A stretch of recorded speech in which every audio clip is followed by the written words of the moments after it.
안녕하세요. 저는 평소 출근을 하며 사연을 즐겨 듣는 애청자입니다. 그런 제가 살면서 가장 잘한 일을 꼽으라면 단연 이혼을 뽑곤 하는데요. 어쩌다가 이혼이 가장 잘한 일이 되었는지 한번 들어보실래요? 남편과 전 같은 회사 선후배 사이로 제가 선배이고 남편이 후배였어요. 남편은 제 마음에 들지 않는 후배였고 남편 역시 제가 마음에 들지 않는 선배였죠.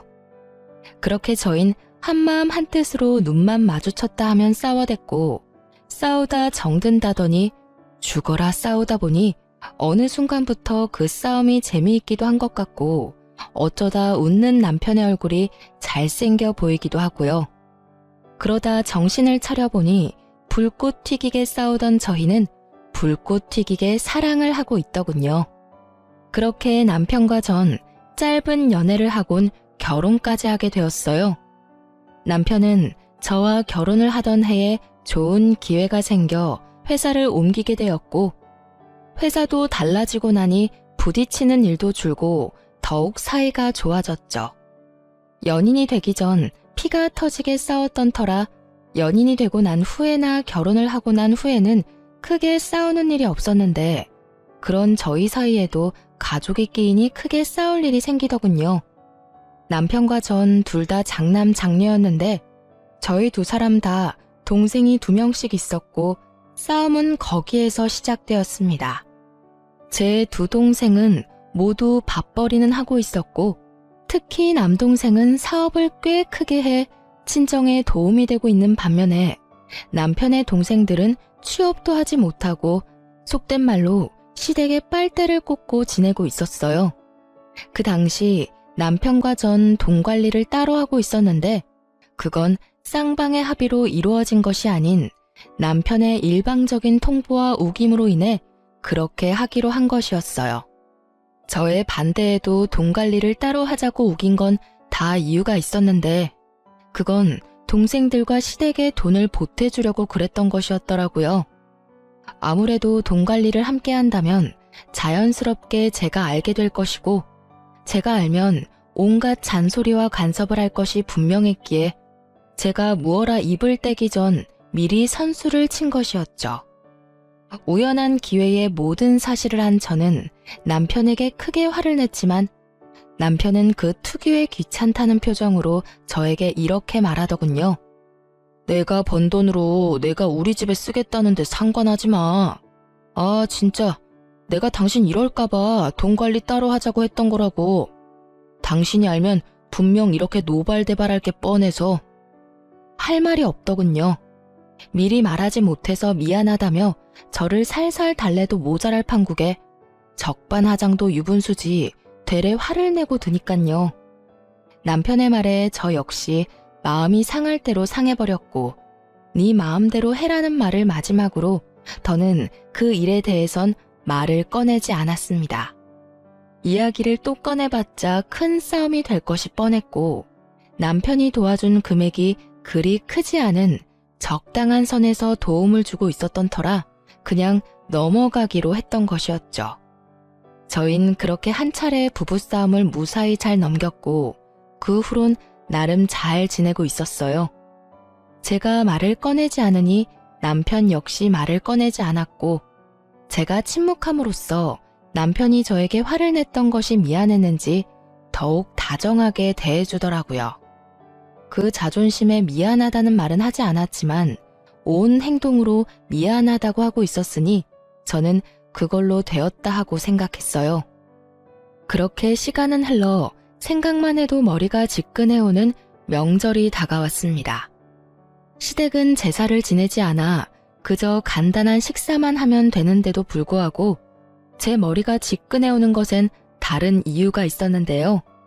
그건 다름 아닌 시모의 하소연 때문이었어요. 한마디로 몸은 전혀 힘들지 않은데 정신이 힘든 그런 미쳐버릴 것만 같은 상황이었죠. 배부른 소리 한다고 생각하시는 분들이 계실 텐데요. 시모의 하소연은 고작 한두 시간에 끝나는 그런 하소연이 아닙니다, 여러분. 정말 말 그대로 사람이 미치기 직전까지 끈질기게 쫓아다니며 하는 그런 하소연이에요. 제가 시댁에 발걸음을 들이는 순간부터 친정으로 가는 그 순간까지 잠자고 화장실 가는 순간만 빼고 옆에 붙어 하소연을 하는데 그거 정말 고문이 따로 없습니다. 그날도 마찬가지로 시모는 제가 집으로 들어서자마자 이렇게 외치더군요. 아가, 왜 이제 왔니? 내가 너 기다리느라 목 빠지는 줄 알았어. 이 외침과 함께 시작된 시모의 수다는 다른 날과는 달리 다른 것도 포함되어 있었는데 그건 다름 아닌 시모의 장남, 즉 저의 남편의 자랑도 포함되어 있더군요. 이것 봐라. 너무 고급스럽지 않니? 내가 며칠 뒤에 동창회에 가는데 마땅히 들 가방이 없지 뭐니. 그래서 우리 장남한테 전화해서 하소연을 좀 했더니 글쎄 우리 장남이 아까 이걸 나한테 주는 거 있지? 혹시 네가 골라준 거니? 그럴 리가요. 전 남편이 이 가방을 샀는지도 몰랐는걸요. 라는 말을 마음속에 삼킨 전 이렇게 말했어요. 아니요. 저보단 그의 안목이 더 높잖아요. 혼자 백화점 가서 샀나 봐요. 어머, 그러니? 역시 우리 아들 안목은. 이 고급스러운 자태 좀 봐라. 모르긴 몰라도 이거 들고 동창회 가면 그 여편 애들 뒤로 나 자빠질 게다. 아우, 생각만 해도 통쾌해. 어머님 좋으시겠어요. 좋다 마다. 다른 사람도 아닌 우리 장남이 사준 건데 집안 갑오로 물려주고 싶은 심정이다 얘. 그렇습니다. 시댁에 돈으로 도움을 주던 남편은 저에게 한마디 상의도 하지 않고 명절이라고 미리 받은 상여금과 그간 모아뒀던 비상금까지 털어 그 비싼 명품 가방을 시모 품에 안겨주었더군요. 저에게 한마디 상의도 하지 않았다는 것이 조금 화가 나기도 했지만 다른 사람도 아닌 부모가 동창회에 들고 나갈 가방 하나 없다는 말을 듣고 가만히 있을 자식이 어디 있겠나 하는 생각이 들어 좋게 생각하려고 애썼어요. 하지만 이따금씩 나오는 한숨은 어쩔 수가 없더군요. 그렇게 명절 당일은 지나가고 있었고 친정으로 돌아가기 전 준비했던 봉투를 시부, 시모 두 분께 드리고 난 후 친정으로 오게 되었어요. 사람 마음이 뭔지 저도 모르는 사이 남편이 저희 부모님을 위해 준비한 선물을 기대하고 있는 저를 발견했어요. 참 웃기죠? 저도 지금 생각하면 어이없고 웃긴데 그때 제 마음은 조금의 기대를 가지고 있었죠. 하지만 남편은 집으로 돌아가는 그날까지 선물은커녕 봉투조차도 준비하지 않은 듯 아무것도 내밀지 않더라고요. 그러면서 동생이 외국에 다녀오며 사온 선물은 넙죽 받고 엄마가 챙겨준 한우까지 거부 없이 한 번에 챙기는 그 꼴이 어찌나 얄밉게 느껴지던지. 그렇게 집으로 돌아온 저는 더는 참지 못하고 남편에게 따져 물었어요. 여보, 왜 올해는 우리 집에 아무것도 안 줘? 저의 물음에 남편은 당연하다는 듯 이렇게 답하더라고요. 그야, 당연히 우리 엄마 가방 산다고 돈 다 써서 준비를 못해서 그랬지. 그리고 각자 돈 관리하는 것엔 각자 집은 알아서 챙기자는 것도 포함된 거 몰랐어? 참도 잘 짓거린다고 생각했어요. 각자 돈 관리는 했어도 이때껏 시댁엔 제가, 친정엔 본인이 봉투를 드리고 온 것은 기억도 나지 않는 모양이더군요. 뻔뻔하게 이제 와서 저딴 말이나 짓거리는 남편놈을 보며 한 대 날려버리고 싶을 충동감이 저를 휘감고 있었지만 정말로 때릴 순 없는 노릇이었기에 참고 또 참고 겨우 이렇게 말해주었어요. 아, 그래? 난 몰랐네. 그게 그런 뜻인지는. 이때껏 당신 집엔 내가, 우리 집엔 당신이 봉투라도 드리고 와서 그게 당연한 줄 알았고 올해도 당연히 그런 줄 알았지 뭐야. 당신 생각이 그런 거면 내가 당신 부모님한테 봉투 줄 때 말려주지 그랬어. 그랬으면 그 봉투는 우리 부모님께 드렸을 텐데 말이야. 난 당신이 좋아서 드리는 건 줄 알았지. 그리고 그 정도는 드릴 수 있잖아? 아, 하여튼 앞으로는 각자 집에 각자 알아서 하자. 구편이 깔끔한 것 같아. 그래? 그러면 그렇게 하도록 하자. 나야 당신 집에 신경 끄고 우리 집만 신경 쓰면 된다고 하면 더 간편하고 좋지. 그래, 그렇게 해. 그렇게 저흰 합의를 보았고 그 후 남편과 전 서로 아닌 척하지만 서먹해지는 관계를 느끼고 있었죠. 서서히 남편과 제가 멀어지는 와중 전 남동생의 가게에 볼 일이 있어 잠시 들렸고 그곳에서 어이없는 광경을 보게 되었어요. 그건 다름 아닌 제 남동생의 가게에 일하고 있는 도련님과 시누이의 모습이었죠. 이게 도대체 무슨 일이야? 왜 저 두 사람이 여기서 일을 하고 있어? 그게 사실은 매형이 전화가 왔었어. 우리 가게에 사람 구하는 걸 봤다면서. 그러면서 하는 말이 아직 자기 동생들이 취업을 못해서 그러는데 일 좀 시켜주면 안 되냐고 부탁을 하더라고. 그래서 겸사겸사에 알겠다고 했지 뭐. 아무리 그렇다고 해도 저 두 사람을 여기에다 취업을 시키면 어떻게 해? 그러면 어쩌냐? 다른 사람도 아니고 매형이 전화까지 와서 부탁하는데 나라고 뭐 뾰족한 수 있었겠어? 동생은 한숨을 쉬었고 전 두 사람을 바라보았어요. 제가 보고 있는 것을 뻔히 알고 있으면서도 두 사람은 일을 하는 둥 마는 둥 시간만 때우고 있더라고요. 제가 보고 있는데도 저 모양 저 꼴인데 평소 행실이야 물어봤자 입 아픈 행동이었고 전 하나마나한 질문 대신 남동생에게 단호하게 말했어요. 너 잘 들어? 매형이니 누나니 신경 쓰지 말고 시킬 건 정확하게 다 시켜. 그리고 일 못하면 아무것도 신경 쓰지 말고 해고해. 알겠어. 그런 걱정은 하지도 마. 그렇지 않아도 다른 직원들한테 하는 것처럼 3번까지 말로 경고하는데 그 뒤로도 고쳐지지 않으면 바로 퇴사 처리한다고 못 박아놨으니까. 남동생은 저에게 마지막까지 걱정하지 말라며 저를 안심시켰고 저는 그런 동생을 뒤로 한 채 집으로 돌아왔어요. 집으로 돌아오니 저의 혈압을 있는 대로 올려놓은 남편놈은 뭐가 좋은지 휴대전화를 보며 하하호호 한박웃음을 짓고 있더라고요. 그 모습에 전 분노가 끌어올랐고 남편에게 따지듯이 묻게 되었죠. 여보, 어떻게 시윤이한테 그런 부탁까지 할 수가 있어? 당신도 잘 알잖아.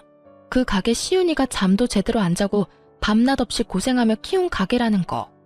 그런 가게 어떻게 아가씨하고 도련님 취업 자리를 부탁하냐고. 아니, 마침 가게에 사람 구한다는 공고를 봐서 부탁 좀 했지. 그리고 그럴 수도 있는 거지. 뭐 그런 거 가지고 이렇게 화를 내? 가족끼리 서로 돕고 사는 거지 뭐. 그런 걸로 야박하게 구냐고. 야박하다니 참 어이가 없더군요. 남동생이 하는 가게는 자동차에 관련된 가게였는데 관련 지식이 없다면 그곳에서 할 일이 거의 없다고 해도 무방한 일이었죠. 그런데 자동차라면 개뿔 쥐뿔도 모르는 시누이와 도련님이 그곳에 취업을 했다는데 제가 화가 나지 않게 생겼나요? 그것도 동생이 어떻게 일군 가게이며 사업인 줄 뻔히 아는 저로서는 더욱 화가 치밀어 오를 수밖에 없었죠. 그걸 말이라고 해? 그쪽으로 관련해서 아무것도 모르는 사람들을 왜 부탁을 하냐고. 100번 좋게 생각해서 청소나 전산 업무 같은 걸 본다고 하더라도 그게 2명이나 필요한 일이냐 이 말이야. 부탁을 하려거든 둘 중에 한 명만 부탁할 것이지 왜 둘 다 거기 밀어넣어 놨냐고. 당신 말이 좀 심하다. 그러니까 당신은 내 동생들이 당신 동생 돈이나 축내고 있다. 이 말이 하고 싶은 거지? 하는 일 없이 월급이나 받아간다. 이 말이 하고 싶은 거잖아. 그렇게까지 말한 적이 없는데 남편은 스스로가 찔렸는지 비비 꼬며 말하기 시작했고 저 역시 그날만큼은 그냥 넘어갈 마음이 없었던 터라 참지 않고 할 말을 모두 쏟아내어 버렸어요. 난 그렇게까지 말한 적도 말할 의도도 없었는데 그딴 식으로 말하는 거 보니 당신이 그렇게 생각하고 있었나 보네. 그나마 다행스럽긴 하네. 다른 사람도 아닌 당신이 그렇게 생각하고 있으니 적어도 당신 동생들한테 일 똑바로 하고 월급 받아갈 생각하라는 말 정도는 할 수 있을 거 아니야. 뭐라고? 너 지금 말 다 했냐? 다 했겠냐? 아직 100분의 1도 못했거든? 다른 건 다 생략하고 이 한마디는 할게. 기왕 시작한 일 성실히 열심히 하라고 좀 전해줄래? 방금 가게 갔다 왔는데 난 처음엔 손님인 줄 알았어. 아무것도 안 하고 멀뚱멀뚱 걸레 들고 돌아다니길래 일을 그따위로 하며 월급 받아가면 안 되지. 알겠어? 내 동생이 땅 파서 돈 버는 것도 아닌데 말이야. 너 진짜 말이 너무 심한 거 아니야? 내 말보다 내가 이런 말까지 하게 만드는 이 상황이 너무 심한 거야. 이 심한 상황은 당신이랑 당신 동생들이 만들었고. 다시 한번 말하는데 패 끼치지 말고 잘하지 않아도 되니 제발 열심히만 해달라고 전해줘. 이건 화가 나서 하는 말도 아니고 비꼬는 말도 아니고 당신 동생들을 위해서 하는 말이야. 이왕 시작한 일 시간 낭비하지 말고 뭐라도 배우면 좋을 테니 말이야. 제 말에 남편은 아무런 말도 하지 않았고 그렇게 저희의 대화는 끝나버렸어요. 그날 이후 남편과 저의 사이는 되돌릴 수 없을 만큼 멀어져 버렸고 그러는 사이 친정엄마의 생신이 다가왔어요. 전 매년 하는 대로 식당 예약을 했고 그 와중에 남편은 급하게 처리해야 하는 일이 생겼다며 조금 늦을 수도 있으니 기다리지 말고 먼저 식사를 하라는 연락만 남긴 채 소식이 없더군요. 그리하여 전 준비해둔 선물을 챙겨 혼자 예약한 식당으로 향했고 남편이 말한 대로 먼저 밥을 먹으며 기약 없는 남편을 기다리고 있을 때였어요. 주문한 접시들은 하나둘 바닥을 보이기 시작했고 이제나 저제나 올까 싶던 남편이 어두운 표정을 하고 저희가 있는 룸으로 들어오더군요. 여보, 무슨 일 있어? 저는 걱정스러운 마음에 속삭이듯 남편에게 물었고 충분히 들릴 만한 거리였는데도 불구하고 남편은 아무런 대답이 없더군요. 앞에 놓인 수저 세트의 포장도 뜯지 않은 채 망부석처럼 앉아만 있는 남편 때문에 생신 식사 자리는 그야말로 초상집 분위기가 되어가고 있었어요. 그렇게 무거운 분위기에서 식사가 끝이 나고 뒤이어 나온 차를 입으로 밀어넣는 것인지 코로 밀어넣는 것인지 알 수 없는 그때 남동생이 도저히 안 되겠다 싶었는지 남편에게 물어오더라고요. 왜 형, 무슨 일 있으세요? 표정이 너무 안 좋은데요. 남동생의 물음에 이때껏 무건수행을 하던 남편은 득달같이 화를 내며 동생에게 쏘아붙이기 시작하더군요. 무슨 일? 몰라서 물어? 처남이 내 동생들 잘났다며? 어떻게 처남이 내 동생을 그리 모질게 내칠 수가 있어? 내가 부탁까지 했는데. 그래요. 남편에게 생긴 급한 일은 도련님과 시누이의 일이었고 그 일이라는 건 제 동생이 두 사람을 해고한 것이었어요. 저 역시 전혀 몰랐던 일이기에 동생을 바라보았고 남편의 역성을 가만히 듣고 있던 동생은 긴 한숨을 쉬더니 이렇게 말하더군요.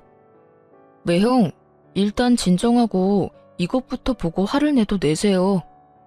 이렇게 말을 한 동생은 휴대전화를 꺼내 남편과 저에게 내밀었고 그곳엔 도련님과 시누이가 번갈아가며 포스기에서 돈을 야금야금 꺼내가는 모습이 반복되어 재생되고 있었어요. 저도 웬만하면 그냥 넘어가려고 했어요. 기분 상하지 않게 좋은 말로 몇 번이나 말도 했었고요. 그런데 한두 번도 아니고 몇 번씩이나 돈을 꺼내가는데 도저히 그냥 둘 수가 없더라고요. 동생의 말이 끝나고 남편의 얼굴을 살피니 화가 엄청 난 것 같더군요. 하지만 자신이 무어라 입댈 상황이 아니란 걸 잘 아는 남편은 말하는 대신 얼굴을 붉히곤 가만히 있더라고요. 동생들을 대신해 한마디 사과의 말도 없는 남편의 몰상식한 행동에 동생 역시 기분이 상했는지 먼저 가보겠다고 말하며 부모님과 막내 동생을 데리고 가버렸어요. 그렇게 저와 남편만이 남게 되었죠. 다른 날도 아니고 엄마의 생신날. 이런 분위기가 되어버리니 제 기분도 썩 좋진 않더군요.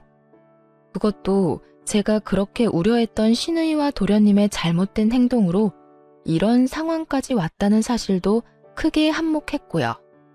화가 꽤 난 저도 어떤 말을 해야 할지 몰라 입을 다물고 있는데 남편놈이 감히 입을 떼기 시작하더라고요. 네 동생이 내 동생들한테 얼마나 짜게 굴었으면 저딴 짓까지 했겠어?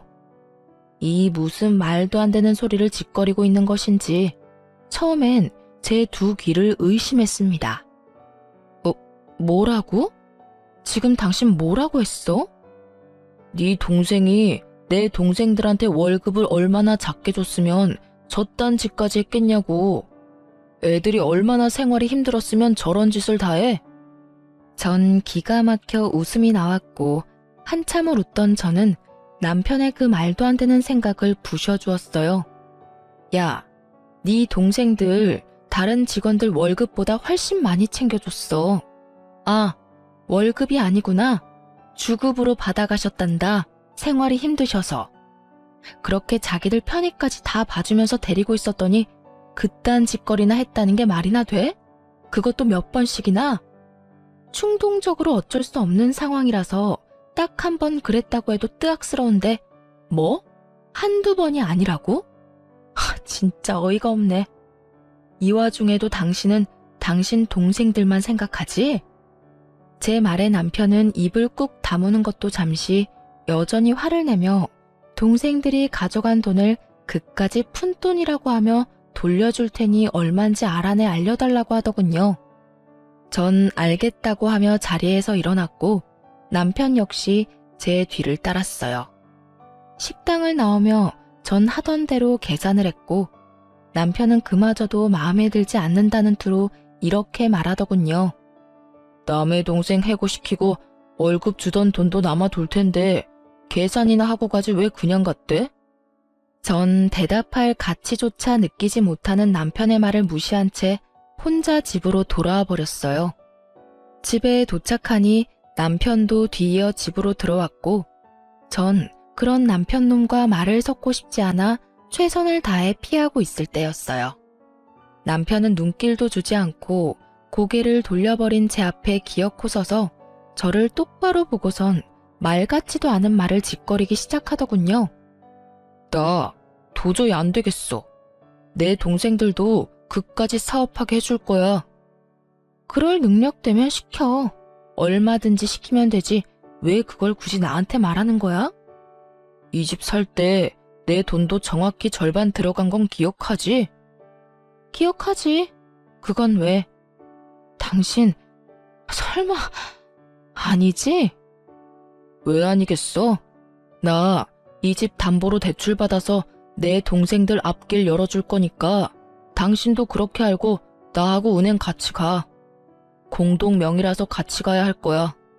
그렇게까지 나온다고? 이렇게 막무가내로? 그래, 좋아.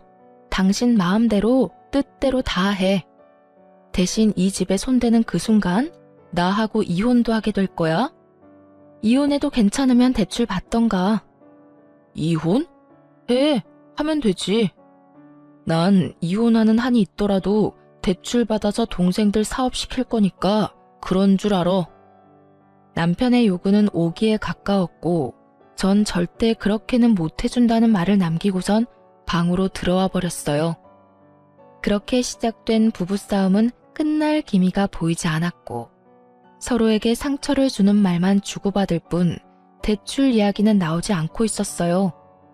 그렇게 싸움으로 시간 낭비를 하고 있는 와중에 야속하게도 시모의 생일이 다가왔고 전 남편의 말을 잘 듣는 아내가 되기로 했죠. 각자 집은 각자 알아서 잘 챙기자던 남편의 말을요. 전 매년 시부모님들의 생신이 되면 어김없이 평이 좋다고 소문이 난 식당을 예약해 모셨었고 저의 그런 대접을 꽤 좋아하셨었어요. 하지만 저는 남편의 뜻에 따라 아무것도 하지 않기로 했고 예약뿐만 아니라 매년 준비했던 봉투와 선물조차도 준비하지 않았죠. 시간은 째깍째깍 흘러가는데 저에게서 아무 연락이 없자 다급한 시모에게서 먼저 전화가 왔더라고요. 아가, 올해는 어디서 하니? 연락이 와야 할 시간이 지났는데 아무 연락이 없어서 먼저 전화해봤어. 아, 그이가 알아서 한다고 해서 저도 기다리고 있어요. 어머님 아들 안목 잘 아시잖아요. 아마 모르긴 몰라도 엄청 좋은 장소로 구하느라 연락이 늦어지나 본데 조금 기다려보세요. 근사한 곳에서 저녁 대접하려나 보죠. 어머, 그러니? 역시 우리 아들이 최고지. 그건 그렇고 이번에 우리 개모임 하는 친구들이랑 이번에 여행을 가기로 했는데 그 경비가 꽤 많이 들 것 같아. 그냥 그렇다고. 대놓고 경비 이야기를 꺼내는 시모의 의중이야 뻔했고 전 속이 시꺼먼 시모에게 저녁에 보자는 말을 하고선 전화를 끊어버렸어요. 그리곤 휴대전화를 내려놓는데 남편에게서 전화가 오더군요. 오늘 어디서 보기로 했어? 그걸 왜 나한테 물어? 매년 당신이 예약했었잖아. 올해는 어디 예약했는데? 나 예약 안 했는데? 당신이 앞으로는 각자 집 각자 챙기자고 했잖아. 기억 안 나? 저의 말에 남편은 도리어 저에게 따지고 들며 화를 내더라고요. 당신 진짜 이럴 거야? 매년 당신이 했으면 올해도 당연히 당신이 했었어야지. 내가 왜 그래야 하는데? 각자 알아서 챙기자고 말한 사람도 당신이고 우리 엄마 생일날 버젓이 빈손으로 와서 뚱한 얼굴로 내내 자리만 지키다가 결국 그 자리를 망쳐버린 것도 당신이었어. 그래서 정말 식당 예약 안 했다는 거야? 당신 지금 나한테 복수해? 내가 장모님 생신 자리 망쳤다고 나한테 복수하는 거냐고. 망친 건 알고 있다니 정말 다행이다. 말이 나왔으니까 하는 말인데 당신은 그따위로 행동해놓고 나한텐 어머님 식당 예약까지 바란다고? 뻔뻔한 거야, 생각이 없는 거야? 그리고 난 복수 따위를 하는 게 아니라 당신이 시키는 대로 바라는 대로 해준 것뿐이야. 다시 한번 말하는데 당신이 당신 입으로 그랬잖아. 앞으로 당신 집은 당신이, 우리 집은 나보고 챙기라고. 그래서 하는 말인데 나한테 이럴 시간에 네 엄마 모실 식당이나 알아봐. 저의 말에 남편은 신경질적으로 전화를 끊어버리더군요. 한참 뒤 남편에게선 약속 장소가 어디인지 알리는 문자가 왔고 전 그 장소를 향했어요.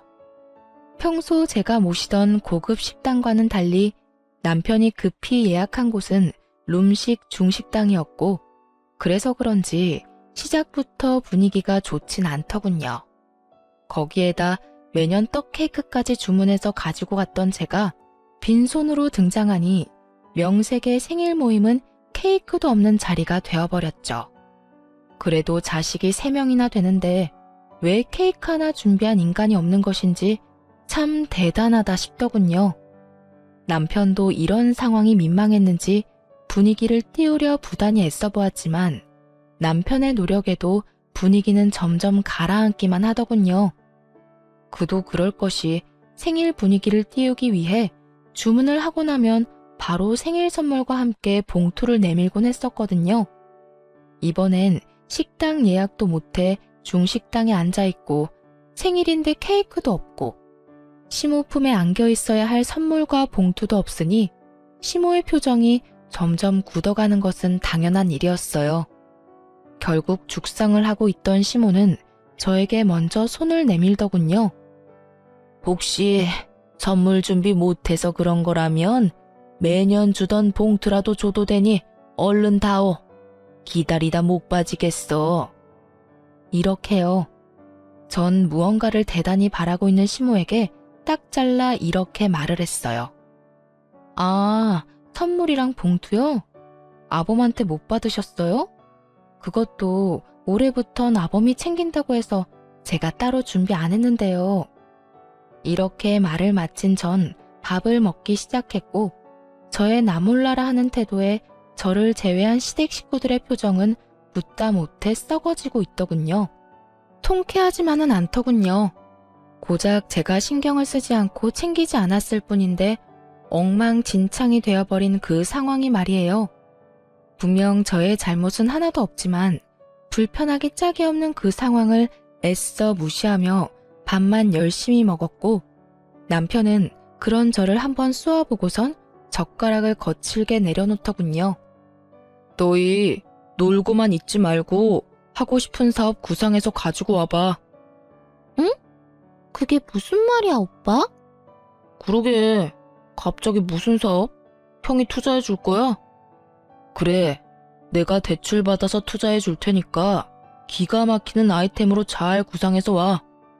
남편의 말에 시동생들은 얼싸안고 기뻐했고 전 나지막한 목소리로 남편을 불렀어요. 여보, 진심이야? 마지막이었던 저의 물음은 남편에게 닿지 않았고 시동생들과 시모는 얼굴에 웃음꽃이 피며 남편을 찬양하고 있더군요. 우리 장남, 우리 아들, 역시 통 큰 거 좀 봐라. 동생들 걱정하는 건 우리 장남밖에 없구나. 오빠, 정말이지. 나중에 가서 딴말하기 없기다. 오빠 최고야, 정말. 형, 정말 고마워. 그렇지 않아도 나도 취업 말고 사업이 하고 싶었는데 어떻게 내 맘을 딱 알았지? 정말 형 고마워. 그렇게 되돌이표 같은 찬양들이 이어지고 있었고 저는 정말 마지막이라는 생각과 함께 남편을 부르며 남편의 옷가지를 잡아 끌었지만 돌아오는 것은 뿌리치는 손길과 저를 향한 멸시의 눈빛뿐이었어요. 그때서야 전 확신했죠. 미루고 미루던 참고 또 참아왔던 순간이 바로 지금이라는 것을요. 모든 것을 결심하고 나니 비로소 머리가 가벼워지더군요. 이렇게 후련한 걸 왜 지금에서야 결심하게 된 것인지. 이런 인간도 남편이라고 이때껏 참고 또 참았던 제가 미련하고 한심해서 참을 수가 없었지만 이제라도 옳은 결정을 내린 것을 이 와중에 다행이라는 생각을 하며 결심한 것을 행동에 옮기기로 했어요. 전 아무 말 없이 가방에서 고이 간직해왔던 이혼 서류를 내밀었어요. 그동안 머릿속에서 몇백 번이고 남편의 얼굴에 던졌지만 현실에선 차마 그렇게 하진 못했죠. 그리고 짧고 간단하게 선포했어요. 우리 이혼하자.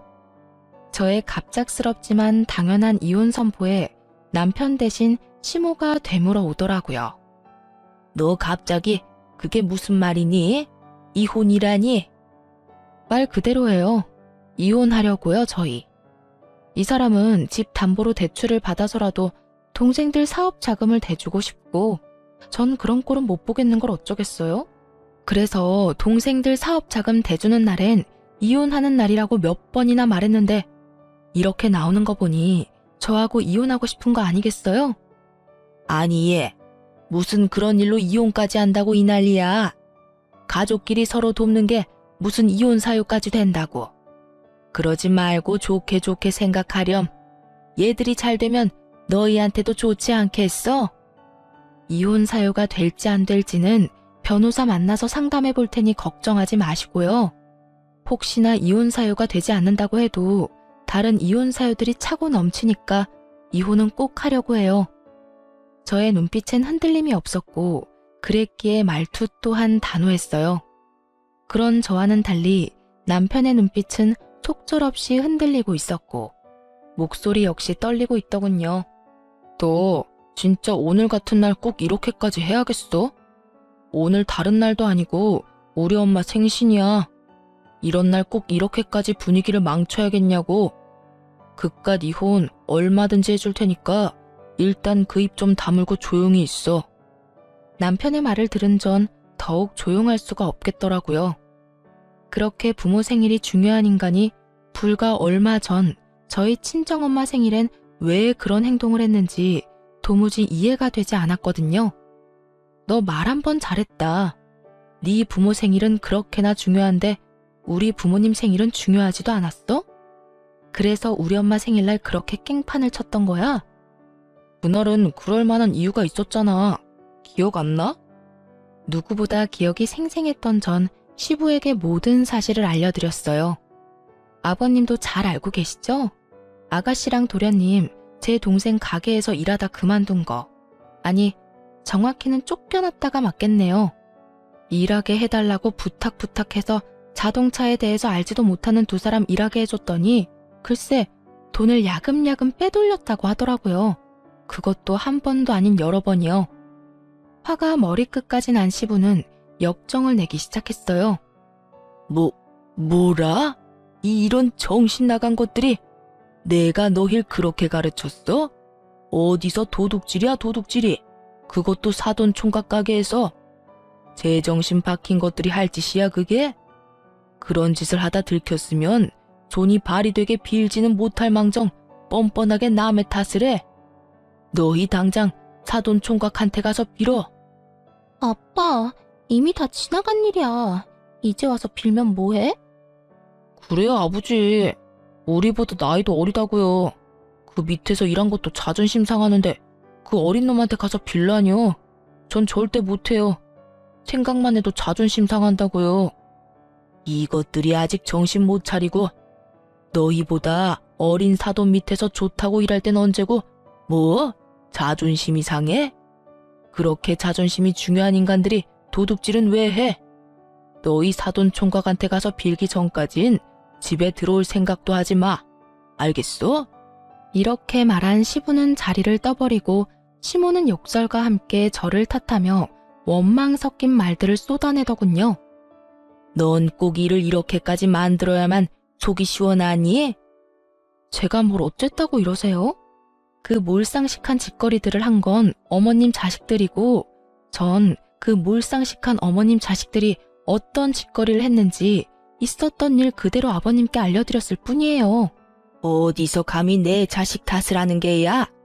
넌 지금 이 상황이 안 보이니? 니까지 것 때문에 그 화목하던 우리 집이 풍비박산이 났다. 어떻게 책임질 거야?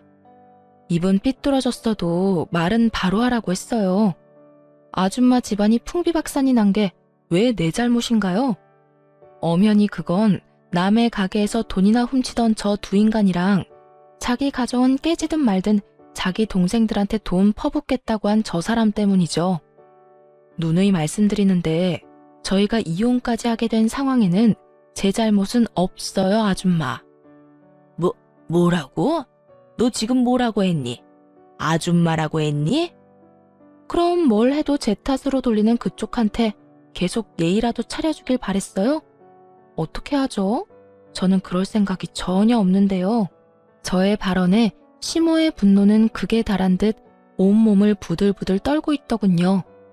그런 시모의 세 자식은 입을 꾹 다문 채 저를 노려보고 있었고요. 이혼까지 하겠다고 한 마당에 더는 들어줄 이유가 없던 전 시모에게 한마디 던져주고 그 자리를 박차고 나왔습니다. 아줌마, 제발 부탁인데요. 자식들 교육이나 똑바로 시키고 내 탓을 하려거든 하세요. 네? 집으로 돌아온 저는 남편에게 문자를 보냈어요. 이혼하고 집이 정리될 때까진 집에선 제가 지내겠다고 했고 남편 역시 제가 꼴도 보기 싫었는지 집으로 돌아오지 않더군요. 그 후론 뻔하게 흘러갔습니다. 남편과 시동생들에겐 번갈아가며 입에 담지도 못할 욕설들이 문자로 왔고 문자로 만족하지 못한 시모에게선 전화까지 오더군요. 무슨 일이세요? 왜?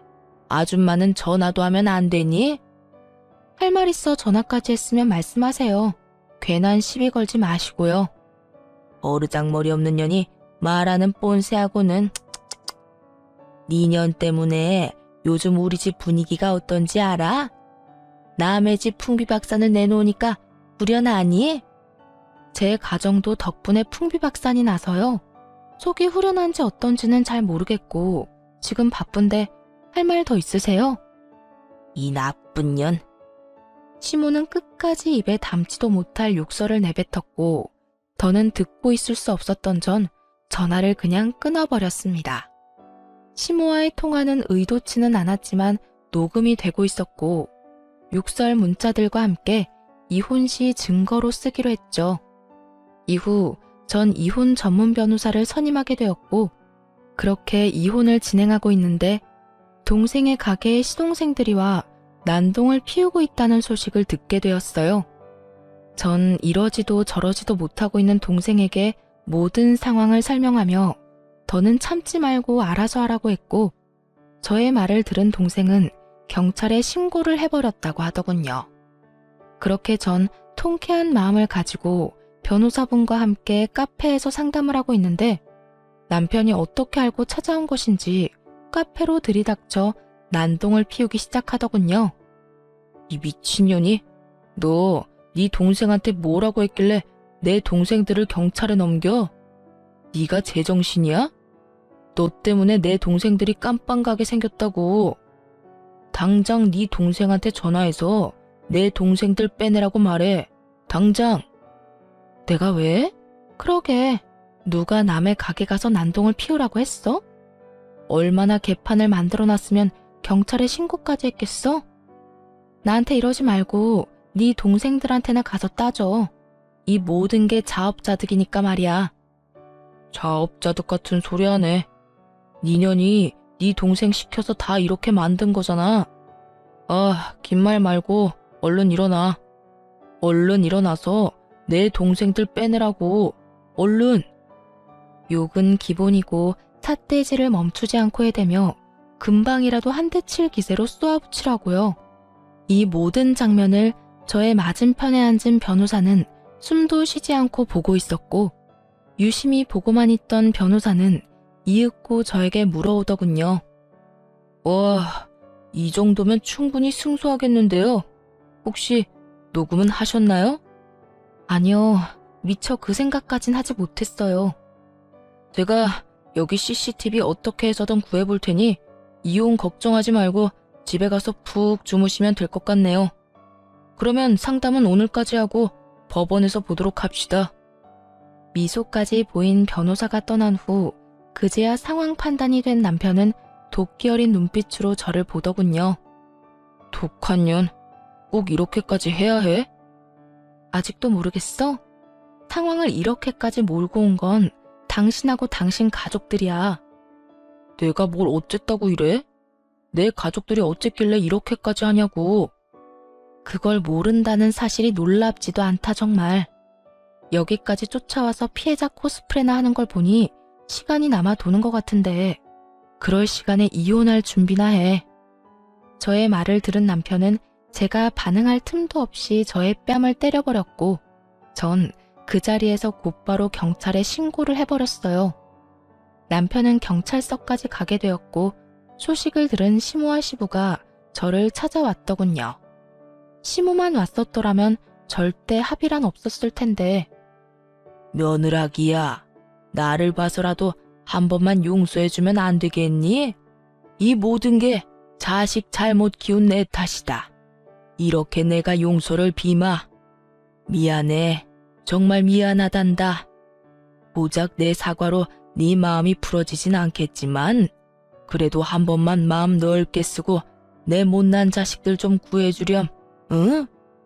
평소 저에게 잘 대해주던 시부가 이토록 진심으로 용서를 구해오는데 안 된다 싫다는 말이 차마 나오지 않더군요. 그래서 동생과 함께 남편뿐 아니라 시동생들도 합의를 해주게 되었어요. 그 후 저의 이혼은 순조롭게 진행되었고 남편 시댁 식구들에게 각각 위자료를 받고 이혼하게 되었어요. 집은 판 후 정확히 반반으로 나눠 가졌고요. 그렇게 1년 저는 저대로 잘 지내고 있었어요. 결혼 후 싸웠던 기억이 더 많았던 터라 이혼에 대한 후회보단 왜 그런 인간이랑 결혼을 했을까에 대한 후회가 남아있을 뿐이었죠. 그러던 어느 날 퇴근을 하는데 회사 앞에 전 남편이 기다리고 있더군요. 행색이 눈뜨고 볼 수도 없을 만큼 형편없는 전 남편이요. 여기까지 무슨 일이야? 그게 할 말이 있어서 왔는데 어디라도 들어가서 이야기 좀 할까? 이러면서 저를 잡아 끄는데 순간 소름이 온몸에 돋아 그 손을 획 뿌리쳐버렸어요. 그럴 생각 없으니까 내 몸에 손대지 마. 할 말 있으면 여기서 짧게 하고 얼른 꺼져. 마주하고 있는 것도 역겨우니까. 저의 말에 남편은 우물쭈물 망설이는가 싶더니 말릴 새도 없이 무릎을 꿇고 빌기 시작하더군요. 한 번만 살려주라. 나 길거리에 나앉게 생겼어. 이렇게 시작한 전 남편의 하소연은 그야말로 가관이더군요. 전 남편은 결국 집을 판 돈으로 동생들에게 투자를 해줬다고 하더라고요. 그것도 모자라 미리 당겨받은 퇴직금과 대출까지 받았다고 하고요. 죽었다고 생각하고 열심히 해도 망할 수 있는 것이 사업인데 그 게을러 빠진 것들이 노력이나 제대로 했겠어요?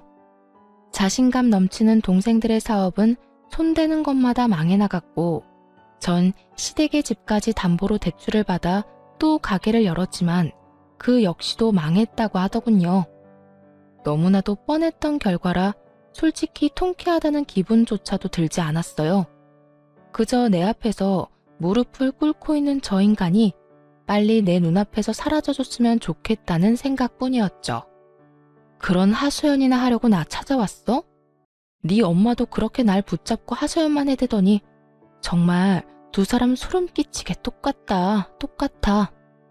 저의 말에 전 남편은 고개를 푹 숙였고 이내 개똥 같은 말을 뱉어내기 시작하더군요. 여보, 내가 정말 잘못했다는 거 알아. 나 정말 반성 많이 했고 많이 깨달았어. 내가 진작 당신 말을 들었어야 했는데 그땐 자존심 때문에 당신이 하는 말이 다 나하고 우리 집안을 무시하는 걸로만 들리더라고. 그래서 더 못나게 행동했어. 미안해. 진심이야. 전 남편은 눈물까지 흘리며 용서를 구하고 있었고 전 그런 전 남편의 모습이 구역질나게 싫었어요. 왜 이제 와서 저딴 말이나 짓거리고 있는지 도무지 이해가 되지 않기도 했고요. 그래서 하고 싶은 말이 뭔데? 나한테 사과하려고 찾아온 거야? 전 빨리 그 상황에서 벗어나고 싶었고 저의 의중을 눈치챈 남편이 저의 바지가랑이 붙잡고 늘어지며 매달리기 시작하더군요. 나 다시 받아주면 안 될까? 당신 없이 도저히 살아갈 용기가 나지 않아서 그래. 당신이 한 번만 용서해주면 나 우리 집이랑 인연도 끊을 수 있어.